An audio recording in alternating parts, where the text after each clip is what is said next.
Boa noite, irmãos. A paz em Cristo. Que verdadeiramente esse seja o nosso coração nesta noite.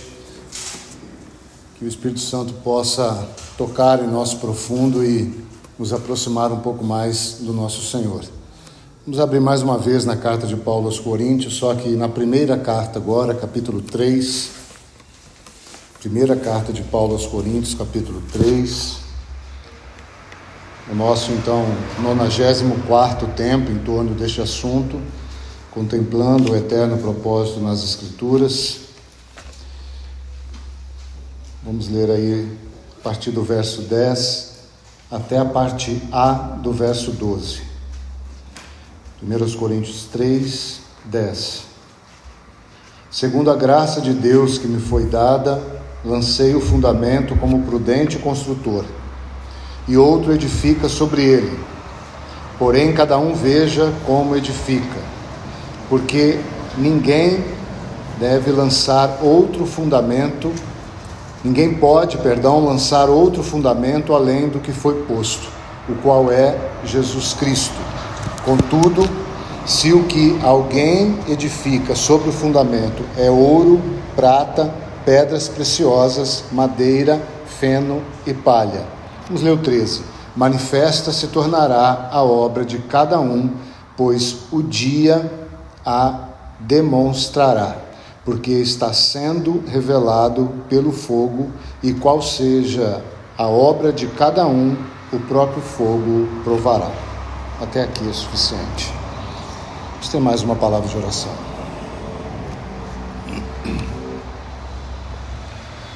Pai querido, mais uma vez nos achegamos ao Senhor, especialmente, ó Pai, como a Tua igreja, reunida aqui, ó Pai, e juntamente com todos aqueles espalhados por essa terra que estão debaixo da realidade do Teu nome. Assim cremos, assim confessamos, assim proclamamos e assim caminhamos, Senhor, buscando sempre estar debaixo da Tua orientação. A nossa confiança, Pai, está justamente nisto, de que pela ação do Teu bendito Espírito, o Senhor tem guiado a Tua igreja. E apesar de nós, a Tua vontade há de prevalecer, Senhor. Apenas suplicamos que possamos cooperar com aquilo que agrada ao Senhor. Te agradecemos, Pai, e Te bendizemos. Toma este tempo, Senhor, mais uma vez, como já declaramos em louvor, já ouvimos na abertura, que o Senhor possa tomar o Teu lugar, Senhor, e nos guiar à Tua vontade. Te bendizemos e oramos em Teu precioso nome. Amém. Então, para esse 94º tempo, nós vamos destacar esses 3 primeiros materiais aí, que estão descritos no verso 12. Ouro, prata e pedras preciosas. Ouro, prata e pedras preciosas. Então, o contexto aqui, bem resumido dessa carta, desse local, desses versos, é a edificação da igreja. É uma advertência especialmente àqueles que ensinam, né? Mas obviamente se aplica a todos nós, como aqueles que proclamam, então, o que aprendemos com as nossas vidas. Então, é um texto que nos ajuda a ver um pouco da realidade de como se deve dar a edificação e qual o resultado que isso, então, resultará, obviamente, depois de que a igreja estiver plenamente edificada. Então, Paulo deixa uma semente aqui, da qual nós vamos construir algo em cima. Primeiro, ele vai dizer, então, que nós devemos edificar sobre o fundamento, né? E nós não devemos lançar outro fundamento. Então são 2 preciosas lições, que tanto o fundamento, então, que deve ser edificado sobre ele é Cristo, e nós não devemos lançar outro fundamento que não seja o próprio Senhor Jesus. Então, Cristo é o único fundamento, né? E sobre este fundamento é que nós devemos edificar. Então nós edificamos sobre o Senhor Jesus, porque Ele é o único fundamento do qual devemos edificar sobre Ele. Então essa é a semente principal que Paulo vai deixar. Por que nós estamos fazendo isso então? Porque nós vamos pegar esses três materiais, ouro, prata e pedras preciosas. Dentro desse contexto, ele vai falar, coloquemos assim então, das nossas respostas em alinhamento com a vontade de Deus.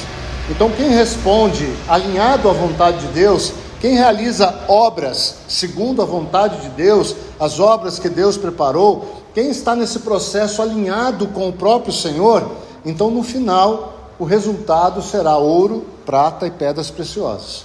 O contrário, ele segue descrevendo logo abaixo, madeira, feno e palha, que não é o momento para a nossa contemplação aqui.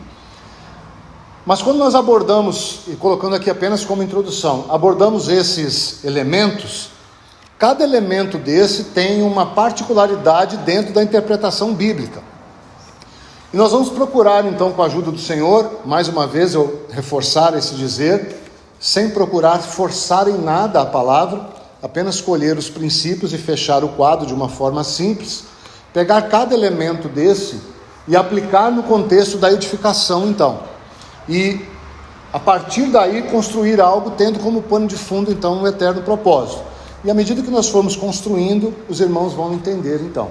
Apenas como panorama breve, na Bíblia então, o ouro fala da glória de Deus, a prata fala da glória especialmente da obra do Filho, tá? E pedras preciosas apontam também para a vida daqueles que estão sendo moldados ao próprio Senhor Jesus, né? Nós vemos aquelas pedras que são os fundamentos, por exemplo, da Nova Jerusalém. Vemos o Senhor Jesus falando que ele é a pedra fundamental e sobre ele iria edificar, então, por exemplo, Pedro, né? Que seria, entre aspas, a primeira pedra, aquele que iria ter a chave do reino dos céus. Ele seria o primeiro a proclamar então o evangelho ali em Atos capítulo 2. Então essa expressão de pedras, ela é direcionada sempre aos cristãos de um modo geral na Bíblia. Havia 12 pedras ali na roupa do sacerdote, lembra que nós estudamos? 12 no peitoral, falando desse amor do Senhor incondicional, 12 nos ombros, 6 cada lado, falando desse suporte inabalável que nós temos em Cristo. Pedro vai nos chamar de pedras vivas, que precisam ser edificadas, casa espiritual. Então, tendo essa primeiro panorama, ouro, a glória de Deus, prata, a glória da obra do Filho, obviamente que a obra tem uma glória, porque aquele que realizou a obra é glorioso, e pedras preciosas, então, fala da glória dos filhos, tá? Assim nós vamos, então, nominar e colocar, então, essas letras A, B e C, tá? Então, letra A, ouro.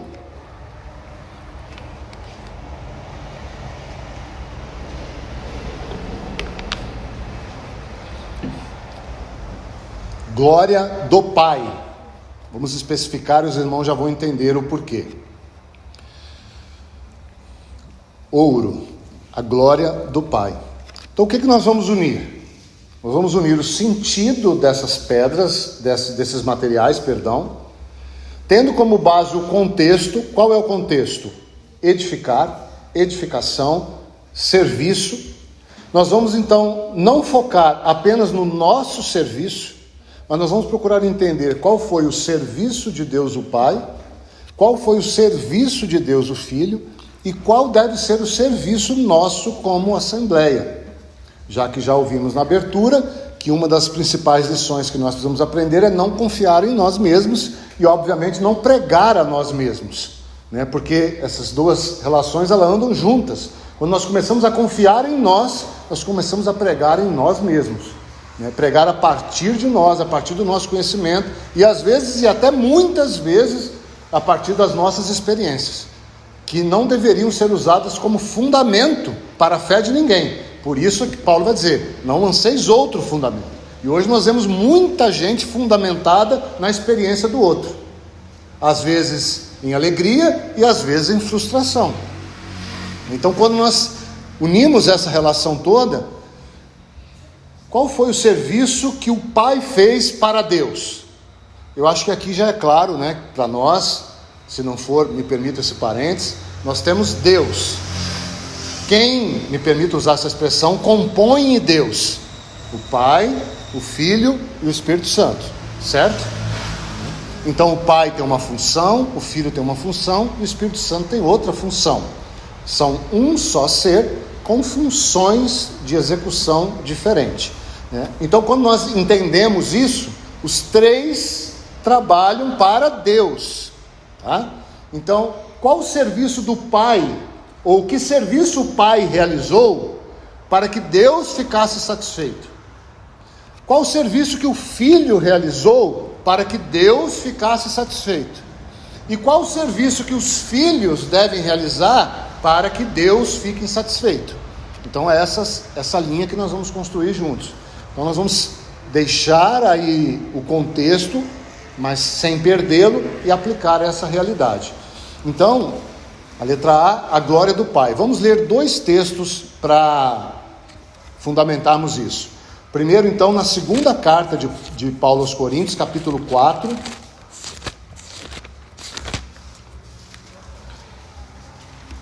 Segunda carta de Paulo aos Coríntios, capítulo 4, apenas o verso 6. Segunda carta de Paulo aos Coríntios, capítulo 4, verso 6. Porque Deus que disse: das trevas resplandecerá a luz, Ele mesmo resplandeceu em nosso coração, para a iluminação do conhecimento da glória de Deus. Essa expressão, irmãos, na face de Cristo. Então veja, a glória de Deus na face de Cristo. Um outro texto para unirmos a esse, carta aos Hebreus, capítulo 1.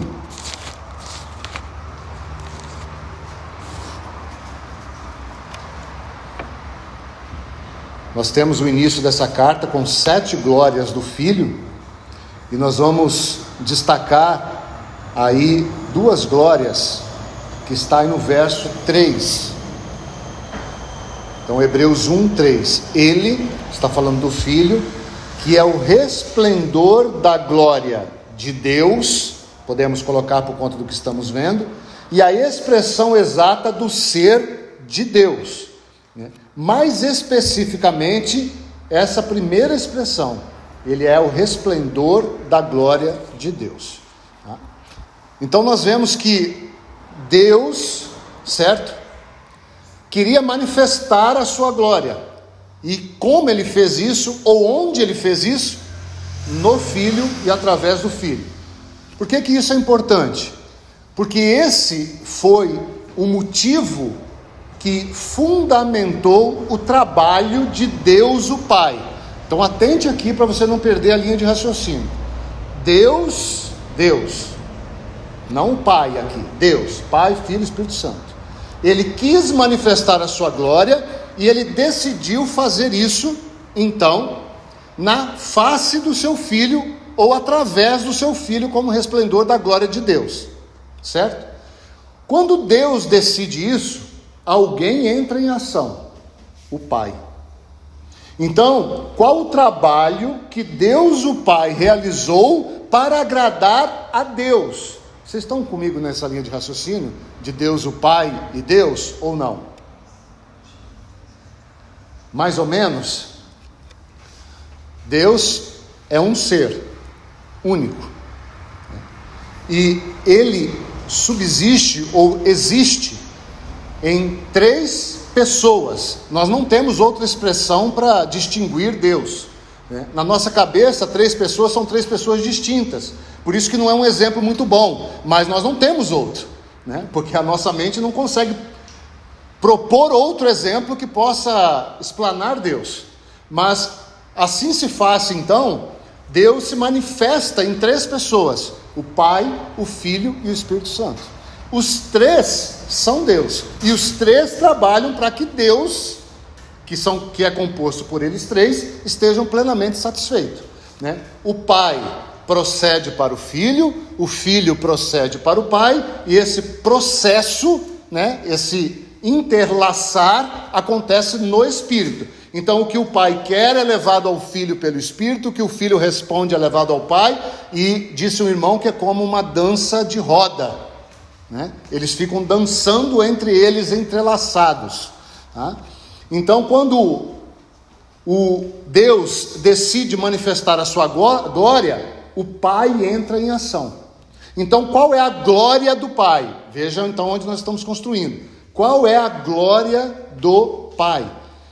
Qual a excelência do trabalho que o Pai realizou para que Deus pudesse ficar satisfeito? Então, essa obra do Pai foi estabelecer o eterno propósito. Então, acho que aqui já começa a clarear um pouco mais, né? O Pai, ele é o planejador deste eterno propósito, dentro dessa função, que depois então iria manifestar a glória dele na face do Filho. É um pouco complicado, né, irmãos? Porque tudo que nós vamos ver de Deus, nós já vimos em Cristo.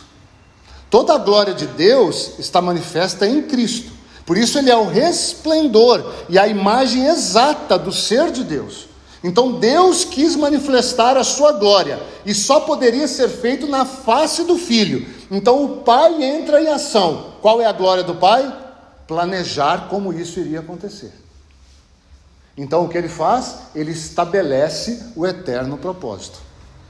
Então a glória do Pai foi estabelecer o eterno propósito. Então, se nós fôssemos recompensar Deus o Pai, porque esse é o contexto de 1 Coríntios 3, ele seria plenamente recompensado por esta maravilhosa obra, de planejar uma forma que Deus pudesse manifestar a sua glória na face de Cristo. Então ele planeja, depois nós vamos chegar ao final, espero que possamos concluir isso hoje, que num determinado tempo, todo olho iria ver a glória de Deus na pessoa do seu Filho.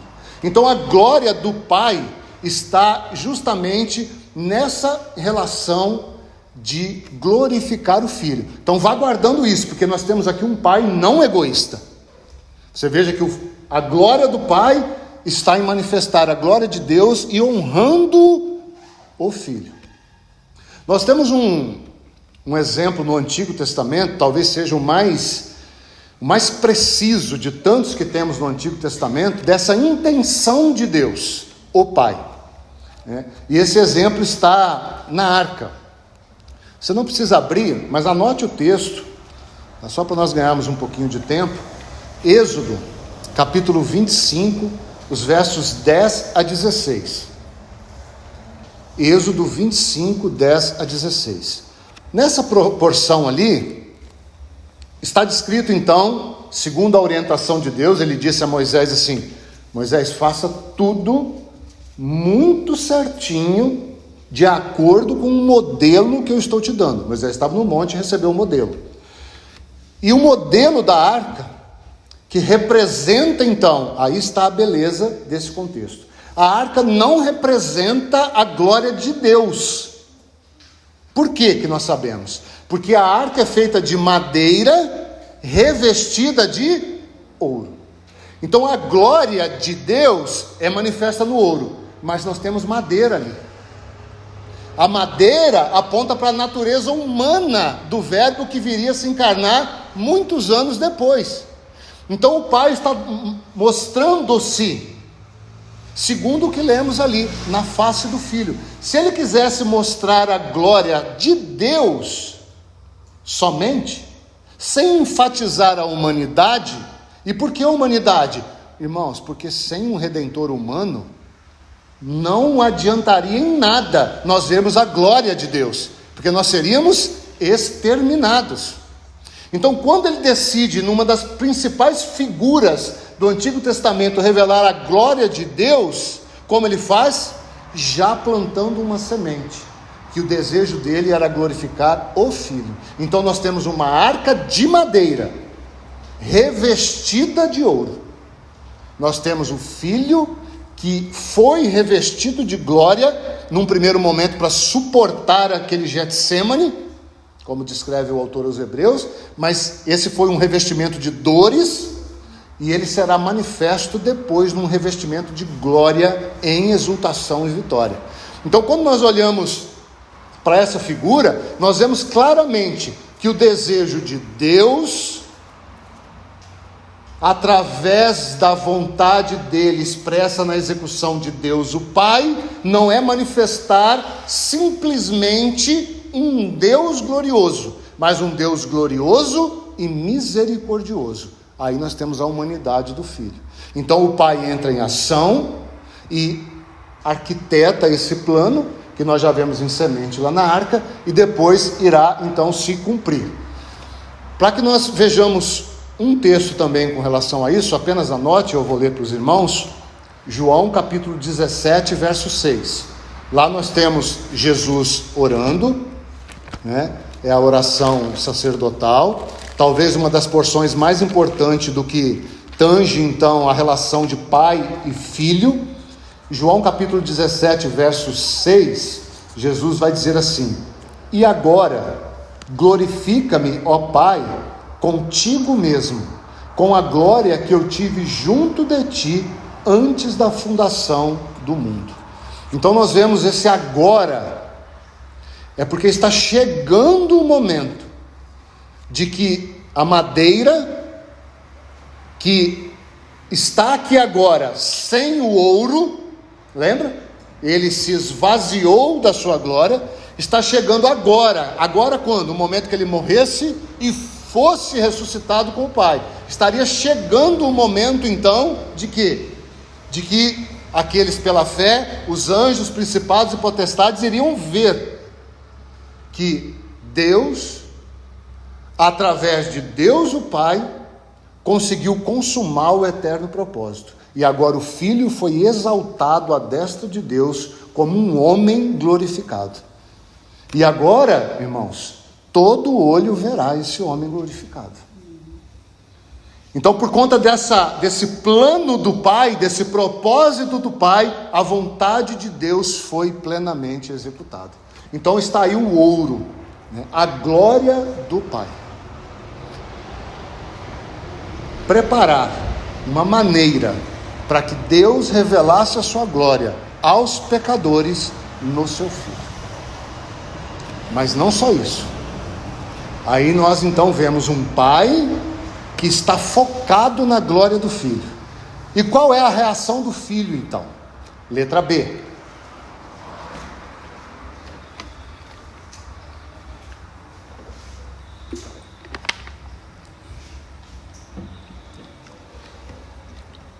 Prata.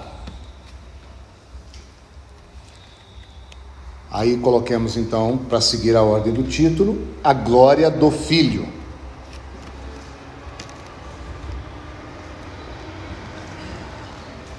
Você pode abrir agora em João 17, o verso 1.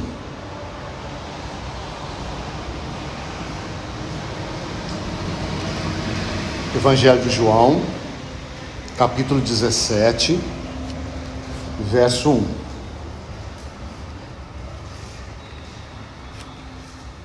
Diz assim: tendo Jesus falado estas coisas, levantou os olhos ao céu e disse: Pai, é chegada a hora, glorifica a teu Filho. Agora veja, olha que para lindo, irmãos, que o Filho te glorifique a ti. Então você veja aqui, irmãos, qual é o serviço do Filho, ou seja, qual é o serviço que traz glória para Deus no que toca a responsabilidade do Filho. Lembra? No que toca a responsabilidade do Pai, planejar o propósito eterno. Isso iria gerar glória e manifestar a glória de Deus a pecadores. No que toca a glória do Filho, qual foi o serviço? Então a prata aponta para essa obra do Filho, que nós sabemos hoje, como o irmão João já mencionou na abertura, vai muito além de salvar pecadores, muito além. Então qual é a glória do Filho? Simplesmente, o Filho consumou aquilo que o Pai planejou. Irmãos, isso parece algo tão simples para nós, já tão normal em ouvirmos isso, mas a glória do Filho está justamente em realizar a obra que o Pai estabeleceu. Então nós vemos aqui um filho que, ainda que seja, e podemos afirmar isso com toda segurança, o centro de toda a atenção de Deus, do universo e de tudo que foi criado, nós ainda assim não temos um filho que chama para si a sua própria glória. Então ele está falando: Pai, olha como ele abre essa oração, é como se ele estivesse angustiado para dizer para o Pai, né? Porque ele estava cercado, irmãos, as pessoas já estavam em cima dele, ele estava vivendo apertado, os discípulos queriam que ele manifestasse a glória dele, todo mundo queria, Satanás já tinha proposto isso: dá um show, atira-te do pináculo. Então ele sabia, eles estavam apertando o Senhor Jesus por todos os lados, para que ele fizesse o quê? Manifestasse a sua glória. Você não é o rei dos judeus? Desce daí, salva-te a ti mesmo. Então toda a pressão dos homens e de Satanás, e isso recai sobre nós hoje, é para que nós manifestemos a nossa glória. E como se o Senhor Jesus, me permita usar essa expressão, estivesse entalado e ele queria dizer algo para o Pai, e ele vai dizer: Pai, glorifica-me, para que eu glorifique a ti. Glorifica-me, Pai, faz o que o Senhor tem que fazer, eu vim para fazer isso, está chegando a hora, mas Pai, glorifique a ti. Então, que essência de caráter nós temos no nosso Senhor Jesus. Então a glória do Filho está em realizar a obra do Pai, para que Deus possa manifestar a sua glória aos pecadores. Então nós vemos esse mútuo serviço. Engraçado que o irmão João abriu justamente enfatizando isso, quanto que nós precisamos desse mútuo serviço entre nós, consolar uns aos outros com a consolação que temos recebido. Então, se você recebe mais consolação, divida. Se você tem recebido menos consolação, busque se consolar naqueles que estão sendo consolados ao seu lado, e juntos seremos consolados. Sabe quais são as palavras de consolo que Paulo deixa para nós? Breve ele virá. Amém. Consolai-vos com estas palavras. Breve ele virá. Vamos ler um texto para nós vermos esse mútuo cooperar, esse desejo do Filho, quase que um desejo desesperador, porque essa foi a vida dele, irmãos. Cada milagre que ele fez com um propósito, o milagre não era o propósito, o milagre tinha um propósito, e ele dizia assim: não vá, vai, não fale nada, não faça alarde, volta para sua casa, fica quieto aqui. Quando eles queriam pegar ele saía de fininho, se ia para uma cidade menor, se escondia, ia para Betânia quantas vezes, porque ele não deseja, mas ele pode, irmãos, mas ele não deseja. Por quê? Porque assim como ele não se ressuscitou, ele jamais se glorificará. Vai chegar um momento que Deus, por meio do decreto do Pai, vai dizer: agora é a hora, meu filho, vem, contrai a núpcias com a sua noiva e todo olho verá. Mas é na ordem do Pai, porque o Filho diz que ninguém sabe a hora, nem o Filho, só o Pai. Abra comigo na primeira carta de Paulo aos Coríntios novamente, capítulo 15 agora.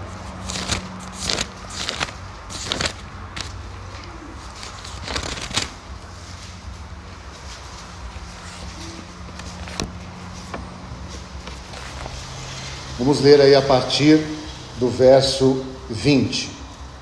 1 Coríntios 15, verso 20. Diz assim: mas, de fato, Cristo ressuscitou dentre os mortos, sendo ele a primícia dos que dormem. Visto que a morte veio por um homem, também por um homem veio a ressurreição dos mortos. Porque assim como em Adão todos morrem, assim também todos serão vivificados em Cristo. Cada um, porém, por sua própria ordem. Cristo, as primícias, depois os que são de Cristo na sua vinda. E então virá o fim, Quando ele, veja, nosso foco, quando ele entregar o reino ao Deus e Pai. Quando houver destruído todo o principado, bem como toda a potestade e poder. Porque convém que ele reine, até que haja posto todos os inimigos debaixo dos pés. O último inimigo a ser destruído é a morte, porque todas as coisas sujeitou debaixo dos pés.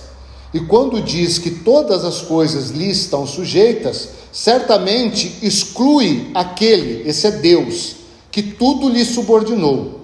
Quando, porém, todas as coisas estiverem sujeitas, então o próprio Filho também se sujeitará àquele que todas as coisas lhe sujeitou, para que Deus seja tudo em todos.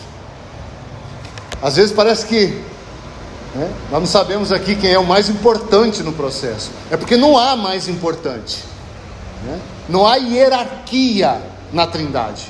Você veja que eu não falei isso em momento algum. Há funções, mas não há hierarquia, irmãos. Há funções. Qual a glória da função do Pai? Planejar o eterno propósito, para que a glória de Deus seja vista na face do Filho. Qual a glória da função do Filho? Executar o que o Pai planejou, para que a glória de Deus seja vista dos homens. Então, quando ele reinar, e a igreja estiver reinando com ele, e os inimigos forem postos debaixo do pé da igreja, Daniel diz, e Paulo escrevendo aos Romanos, então haverá esse momento, e o Filho vai falar: Pai, é tudo para ti. Só que o Pai vai dizer assim: mas filho, você é o resplendor da glória, brilhe, manifeste-me, que eles me vejam na tua face. Mas só na face de Cristo? Como que nós abrimos, irmãos? Deus mesmo que resplandeceu nas trevas. Quem são as trevas? Nós. Então aí está a letra C. As pedras preciosas. Pedras preciosas.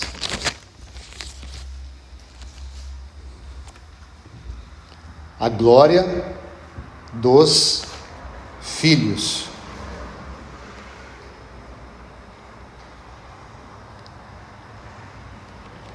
A glória dos filhos. Então a letra C, pedras preciosas, as glórias ou as glórias dos filhos.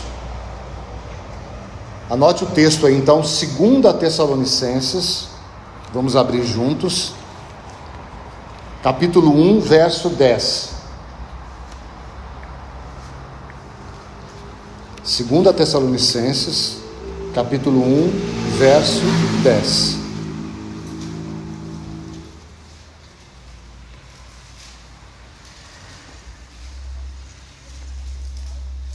Está falando aí do momento que o Senhor Jesus irá então voltar. Veja o que diz o verso 10. Quando vier para ser glorificado, aonde? Nos seus santos. E ser admirados em todos os que creram. Quem são os que creram? Os seus santos. Quem são os santos? Todos os que creram. Naquele dia, porquanto foi crido entre vós e o nosso testemunho. Então, qual a glória dos filhos? Aí está as pedras preciosas, né? A glória dos filhos. Qual é a glória dos filhos? Então, por isso cantamos esse louvor no início. A maravilhosa obra do Espírito Santo. Por quê? Porque a glória dos filhos está em serem guiados pelo Espírito Santo para cooperar com a obra, coloquemos assim, que o Pai estabeleceu e o Filho concluiu, permitindo que nós pudéssemos então participar. Então a glória dos filhos é serem guiados pelo Espírito Santo e assim cooperarem com a obra de Deus. Mas escute, irmãos, esse guiados pelo Espírito Santo é a parte mais importante da glória dos filhos. Por quê? Porque antes dos filhos cooperarem, vou colocar um antes aqui, mas é como que durante, né? Porque sempre é um processo. Mas antes que os filhos possam cooperar com a obra de Deus o Pai, algo precisa acontecer. Esses filhos precisam deixar de serem bebês e se tornarem adultos. Por quê? Porque só os filhos maduros são guiados pelo Espírito Santo. O filho novo não ouve a voz do Espírito? Claro. Desde o momento que, na verdade, para se converter, você já está ouvindo a voz do Espírito Santo. Do contrário, não haveria uma resposta sua e minha. Então, não confundamos experiências com o Espírito Santo. Experimentaram o dom da vida, lembra de Hebreus? Viram as manifestações do Espírito Santo, participaram de dons espirituais. Tudo isso é lícito a filhos. Não confunda isso com um filho maduro que está sob o governo do Espírito Santo. Volto a dizer, esse processo nunca tem fim, irmãos. Então nós não podemos dizer assim: eu já sou um filho maduro, estou pronto, sou plenamente guiado pelo Espírito Santo. Não é esse o ensino das Escrituras. O ensino das Escrituras é que é um processo. Só que à luz da cultura judaica, sem trazer essa cultura para dentro de nós, porque a Bíblia vai usar essa expressão, ruiostesia, ou adoção. Essa expressão, adoção de filhos, ou ruiostesia, nós já sabemos, é ser colocado numa posição de responsabilidade. Então é como que o processo pudesse ser tanto no sentido literal, você vai caminhando, de um determinado momento para frente, parece que você começa a ter mais responsabilidades e ser responsável com mais responsabilidade sobre aquilo que Deus está te confiando. Mas também parece que há situações momentâneas que, independente às vezes do seu nível, coloquemos assim, de responsabilidade, Deus exige de você naquele momento aquela responsabilidade e espera que você e eu respondamos naquele momento àquela situação. Então são dois processos. É um processo contínuo, que à medida que nós vamos tendo luz, nós devemos andar à luz que temos. Sempre será essa régua. Se você tem um nível de luz, você será responsável por um nível de luz, e assim vai.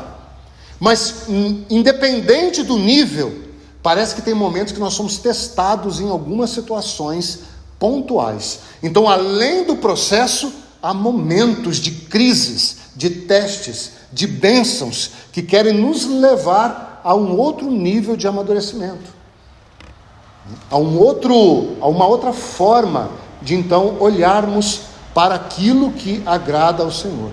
Então a glória dos filhos está nesse processo, e isso é muito importante, irmãos. Por quê?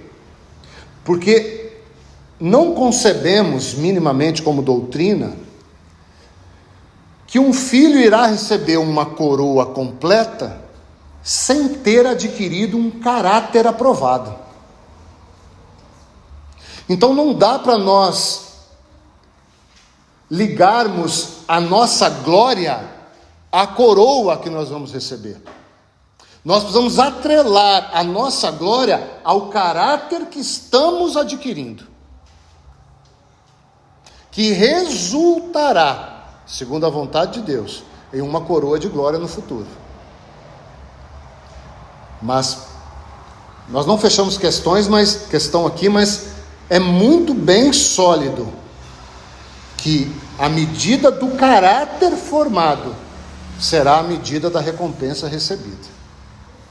Por que isso é importante? Porque é guiado pelo Espírito Santo que nós vamos nos transformando em pedras preciosas. Pressão, temperatura e tempo. É o que forma uma pedra preciosa. Pressão, temperatura e tempo. Não dá para abreviar e tirar nenhuma dessas fases. Então o tempo, ele dá esse sentido mais contínuo de processo. Mas a pressão e a temperatura é essas crises, como nós vemos na vida de Jó, aquela crise aguda que levou Jó, depois de um bom tempo de sofrimento, por conta da soberba dele, da religiosidade dele, ainda que o fosse bem mais maduro que nós somos hoje, depois de um longo tempo de sofrimento, ele pôde dizer: nenhum dos teus planos podem ser frustrados. Então, irmãos, aí está a glória dos filhos, cooperar. Vamos ver isso, já estamos terminando, na carta aos Efésios, que não tem como não irmos ali ver essa relação.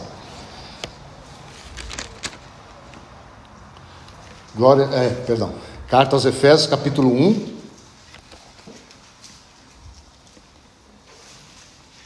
Os versos 22 e 23.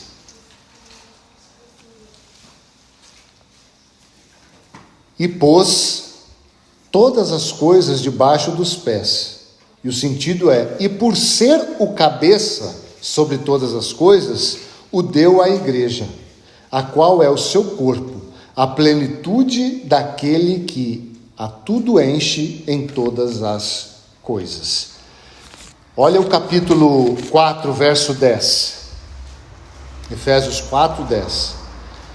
Aquele que desceu é também o mesmo que subiu acima de todos os céus, para encher todas as coisas. Por que nós lemos esses textos aqui? Porque esses textos e outros falam do eterno propósito. Qual é o eterno propósito? E aqui nós vamos ligar com caráter. Pensa que você, individualmente, é uma coisa. Vou usar a palavra coisa porque estamos usando o exemplo aqui. Você é uma coisa dessas aqui que vão ser o quê? Cheias de Cristo. Uma coisa cheia de Cristo é igual um filho com caráter formado. E o que vai acontecer com essas coisas que estão sendo enchidas de Cristo? Elas serão reunidas e colocadas debaixo do encabeçamento de Cristo. Isso é Efésios 1, 10. É a consumação do eterno propósito. Então, irmãos, haverá um momento que todo esse universo se encherá da glória de Deus. Mas toda essa glória terá um cabeça. Esse cabeça é Cristo. Mas toda essa glória terá também um corpo. Aí está a igreja. Todos que são salvos? Não. Nesse primeiro momento, não. Só aqueles que foram feitos pedras polidas, preciosas, dentro do que estamos contemplando até esse momento aqui, neste dia. Aqueles que têm caminhado à luz que têm recebido, aqueles que têm alcançado e formado em si o caráter de Cristo. Quem são esses? São os vencedores. Quem são os vencedores? Aqueles que ouvem. Aquele que ouve o que o Espírito diz à igreja. Você ouve? Se você ouve e responde, então você pode estar sendo constituído um vencedor. Então, nesse momento, toda a glória do ouro, da prata e das pedras preciosas serão manifestas. A glória do Pai, porque Ele planejou. A glória do Filho, porque Ele executou. E a glória dos filhos, porque foram levados a terem o caráter do Filho. Lembra de Hebreus 1, o Filho, Hebreus 2, os filhos, conduzindo muitos filhos a esse momento de glória. Então, que o Senhor possa continuar falando ao nosso coração, para que nós, cada vez mais, entendamos que essa é a responsabilidade dos que ensinam. Por isso abrimos lendo 1 Coríntios 3. Se você vê o título ali, responsabilidade dos que ensinam. Os que ensinam devem ensinar esta realidade. Esta realidade. Que Deus, o Pai, tem um propósito, o Filho consumou e a igreja deve cooperar. E isso será manifesto um dia. Então que o Senhor nos ajude para que continuemos trilhando naquilo que agrade ao Senhor, naquilo que entendemos à medida da luz que temos das suas palavras. Vamos orar. Pai bendito, Pai amado, mais uma vez te bendizemos, Senhor. Muito obrigado por mais esse tempo em torno do Senhor mesmo.